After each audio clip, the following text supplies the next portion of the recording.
Olá, que bom ter a sua companhia para mais uma exploração aprofundada. Hoje a gente mergulha numa passagem bem específica do Antigo Testamento, lá em Deuteronômio. Vamos olhar com calma o capítulo 1, os versículos 19 a 25. E olha, para nos ajudar, temos um material muito bom que analisa justamente isso, um sermão do pastor Misael Batista do Nascimento. A nossa ideia aqui é tentar entender o que rolou em Cades Barneia. Sabe, um lugar com um nome talvez meio estranho para a gente hoje. E por que o começo dessa história foi tão promissor? E claro, o que a gente pode tirar disso para a nossa vida? O material que a gente está usando sugere uma ideia central que vai meio que guiar nossa conversa. O reino avança com fé obediente. Mas, por agora, vamos focar só nesse comecinho positivo, do 19 ao 25. Ok, vamos dar uma olhada nisso. Vamos sim. E olha, para a gente pegar bem esse começo, é super importante lembrar o contexto que a fonte nos dá, né? Deuteronômio, na verdade, são discursos do Moisés, só que ele não está falando para aquela mesma galera que saiu do Egito 40 anos antes. Aquela geração, a maioria ficou pelo deserto. Agora ele está falando para os filhos deles, uma geração nova, prontinha para entrar em Canaã, a terra prometida. Então Moisés está relembrando coisa-chave, como essa história de Cades Barneia, que aconteceram 4 décadas antes, justamente para tirar lições importantes para o presente deles, entende? E o fascinante aqui, que a análise do pastor Misael ressalta, é como esse pedacinho, do 19 ao 25, descreve um cenário inicial assim, nossa, incrivelmente positivo, encorajador mesmo. Perfeito. Então, vamos seguir a ordem dos fatos, né? Começando pela viagem até Cades Barneia. O versículo 19 começa assim, olha. Então partimos de Horebe e caminhamos por todo aquele grande e terrível deserto que vistes, pelo caminho da região montanhosa dos amorreus. Horebe, só para lembrar, é o mesmo monte Sinai, onde receberam a lei, os 10 mandamentos, um lugar bem marcante, né? Exato. E essa descrição da viagem grande e terrível deserto chama a atenção. A fonte que a gente está usando lembra um detalhe interessante do próprio Deuteronômio, lá no versículo 2 do capítulo 1. A distância entre Horebe e Cades Barneia, pelo caminho normal, seria só de 11 dias. 11 dias, imagina! Pois é, 11 dias. Mas o texto bíblico e a análise do sermão fazem questão de dizer que não foi um passeio no parque, não. Por quê? O material do pastor Misael relembra, baseado lá no livro de Números, capítulos 11 e 12, que mesmo nesse trecho curto teve muito problema. O povo reclamando, sabe? Murmurando, falando da comida, com saudade do Egito. Dá para acreditar.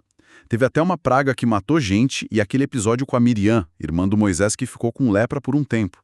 Ou seja, a distância era curta, mas a viagem foi intensa em dificuldade e em falha humana mesmo. Exatamente. E essa intensidade toda nas dificuldades faz o finalzinho do versículo 19 ser ainda mais forte, um ponto que a análise da fonte destaca bem.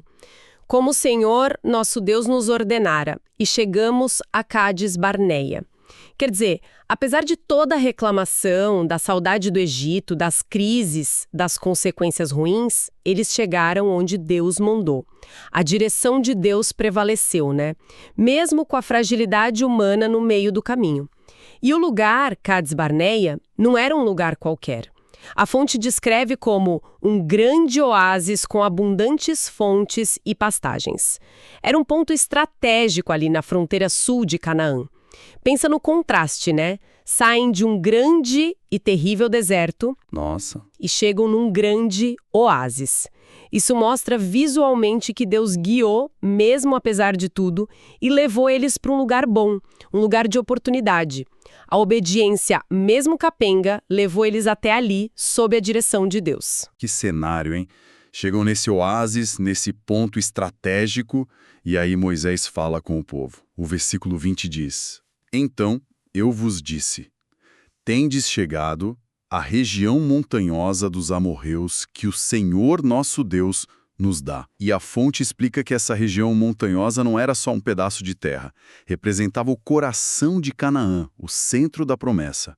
A promessa estava ali, na cara deles. Aqui ele fica bem interessante. Sim. O material do sermão que a gente está vendo, ele desmonta a fala de Moisés, ou melhor, a palavra de Deus através dele, em 3 incentivos muito, muito fortes dados ali. O primeiro, a terra era um presente de Deus. Olha as palavras. Nos dá, verso 20, e no 21, eis que o Senhor teu Deus te colocou esta terra diante de ti. A ênfase, segundo a fonte, é que a posse da terra não era por mérito, sabe? Ou por conquista deles. Era um presente de Deus. Isso muda tudo, né? Não é sobre merecer, é sobre receber com fé. Muda a perspectiva completamente. O segundo incentivo era um comando, bem claro, direto. Sobe, possua, como te falou o Senhor, Deus de teus pais, versículo 21. A fonte até nota que essa ordem não era nova. Repetia uma outra lá do versículo 8.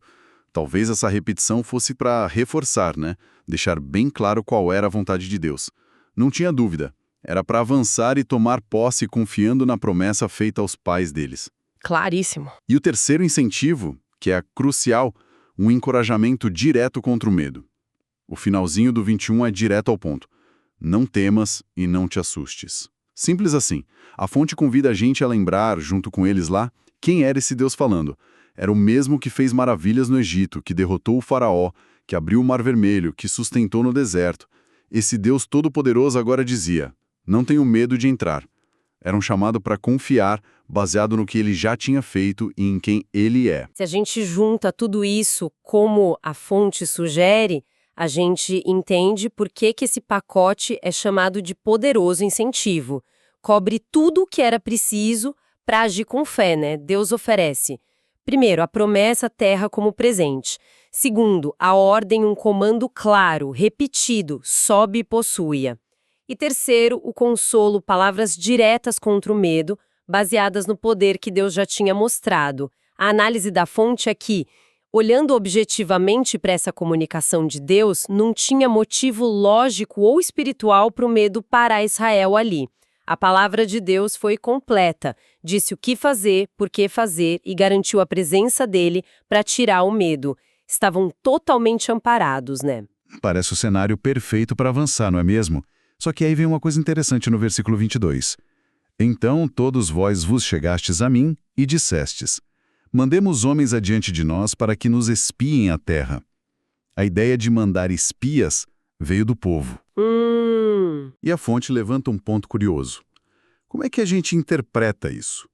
O material do pastor Misael menciona que alguns estudiosos veem aí um primeiro sinal de, talvez, hesitação, dúvida. Pensa bem, se Deus já deu a promessa, a ordem, o encorajamento, para que precisar espiar, verificar? Não seria falta de confiança total na palavra dele? É uma boa pergunta. Por outro lado, será que era só planejamento, estratégia prudente? A fonte não fecha a questão, mas mostra essa tensão na interpretação. E o mais curioso é que Moisés concordou. O verso 23 diz: isto me pareceu bem, de maneira que tomei, dentre vós, 12 homens, de cada tribo um homem. Essa nuance é importante mesmo. A fonte deixa a gente pensar nessa complexidade. O fato de Moisés ter concordado, isto me pareceu bem, não quer dizer que a ideia original do povo não pudesse ter vindo da insegurança ou de uma fé meio balançada, como alguns sugerem. Talvez Moisés tenha visto um lado prático, ou foi um jeito de envolver o povo, ou quem sabe até um teste para a fé deles. A fonte não dá uma resposta final sobre a motivação do Moisés, mas destaca que, não importa de onde veio a ideia, ela foi para frente com o aval da liderança. E aí escolheram 12 homens, um de cada tribo, representando todo mundo, para essa missão de reconhecimento. E lá foram eles.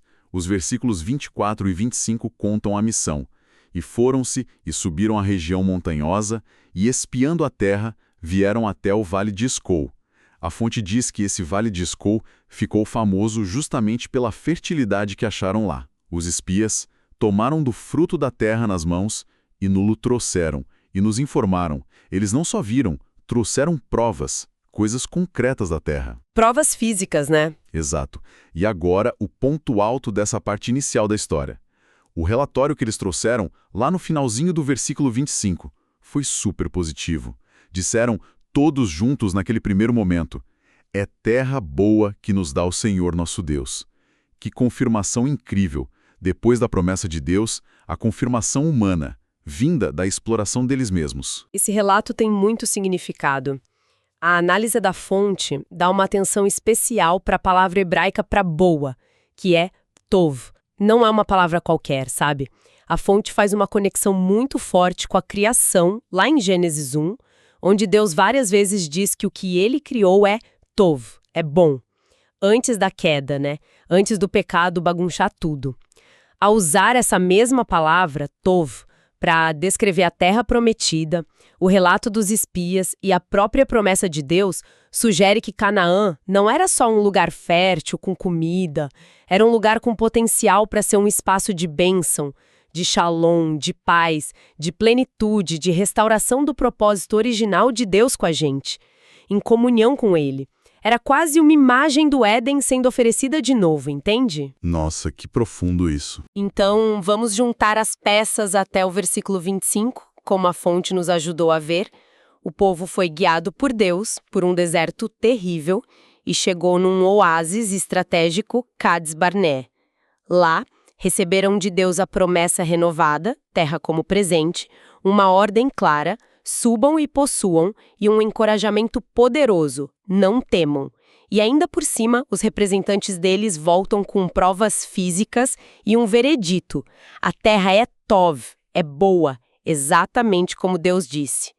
Com tudo isso na mão, direção clara, palavra de ânimo, prova física da bondade da terra trazida pelos próprios homens, a gente fica pensando, o que podia dar errado? A fonte meio que prepara a gente para uma virada, né? Esse começo tão bom contrasta demais com o que a gente sabe que aconteceu depois com aquela geração. Exatamente. É como a gente diz, e a própria fonte usa a expressão. Tinha tudo para dar certo. Esse retrato inicial em Cádiz é puro otimismo, né? A promessa de Deus e a experiência humana ali, alinhadinhas. Guia, provisão, palavra clara, encorajamento, confirmação. Parecia que estava tudo no lugar para eles avançarem triunfando. Sim, tudo indicava isso. Só que, como você já disse, o sermão que a gente está usando e o resto do capítulo 1 de Deuteronômio mostram que a história não continua assim tão positiva para aquela geração, naquele momento. Eles não conseguiram entrar na terra a partir dali, de Cádiz. Acabaram rodando no deserto por mais quase 40 anos. Os detalhes dessa falha, da incredulidade e da rebelião que veio logo depois desse relatório inicial positivo, isso é assunto para uma outra conversa, talvez. Mas a mensagem principal que Moisés queria gravar na cabeça da nova geração e que a fonte traz para a gente hoje é justamente o desafio de crer e obedecer agora, no presente. Aprender com o passado, mas não ficar preso nele.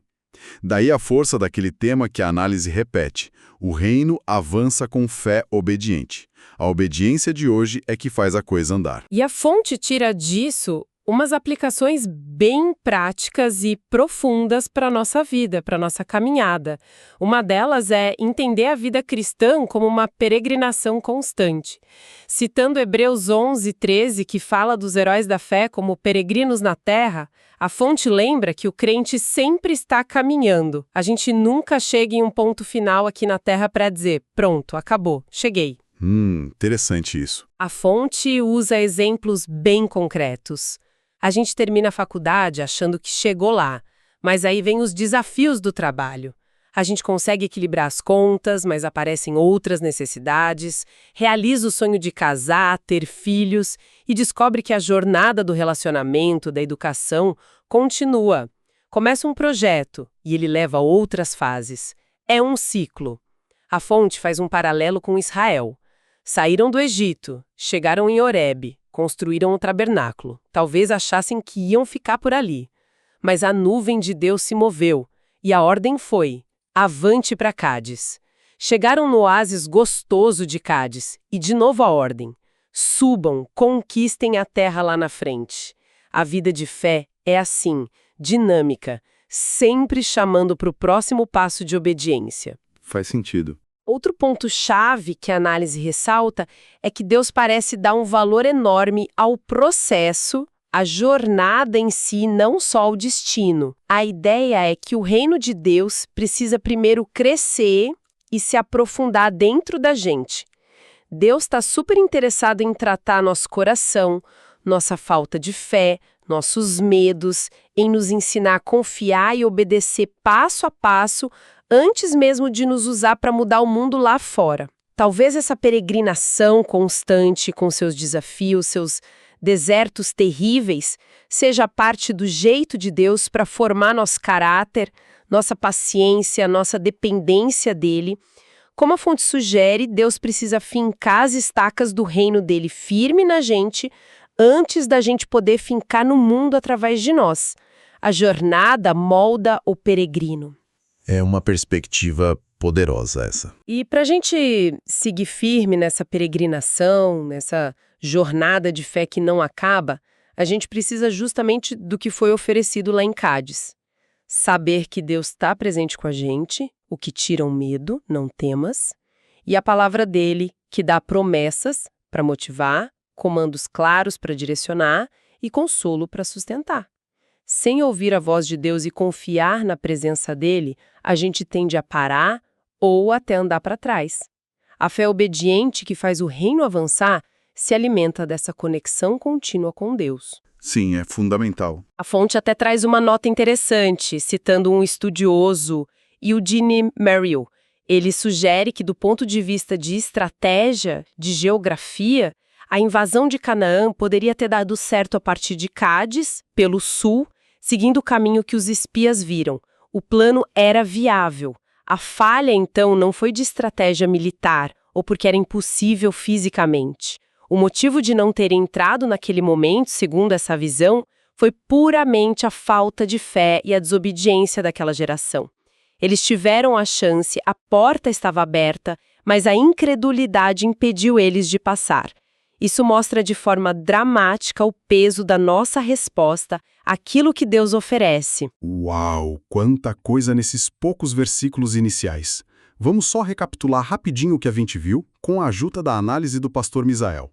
A gente acompanhou Israel chegando no oásis de Cádiz Barneia, guiado por Deus mesmo com as dificuldades do terrível deserto. Lá, receberam um pacote completo de incentivo, a terra como presente, ordem clara para possuir, e um encorajamento forte contra o medo, lembrando do poder de Deus. E para completar, os próprios espias trouxeram um relatório inicial super positivo. É terra boa. Tudo isso leva à mensagem central que a fonte tira e reforça. O reino avança com fé obediente. A fé que age, que obedece, é o motor do progresso no plano de Deus. Exatamente. E essa nossa conversa sobre o começo promissor em Cádiz deixa a gente com uma reflexão final, né? Provocada justamente por essa tensão que a fonte mostra. O contraste enorme entre esse cenário ideal dos versículos 19 a 25 e o fracasso que veio depois para aquela geração, mesmo sem a gente detalhar o fracasso hoje. A pergunta que fica martelando é: se tudo parecia tão bom no começo, Deus guiando, Deus encorajando, a terra confirmada como boa pelos olhos deles, e a gente sabendo, pelo resto da história e pelas dicas da fonte, que a coisa não acabou bem para eles naquele momento, o que isso faz a gente pensar sobre a nossa própria fé e obediência? E especialmente quando as coisas parecem ir bem, ou quando a gente recebe uma direção que parece clara de Deus. Como é que a gente pode cultivar uma fé e uma obediência que realmente sigam junto com as bênçãos e as direções recebidas, para que o reino avance em nós e através de nós? Fica aí a pergunta para a gente pensar.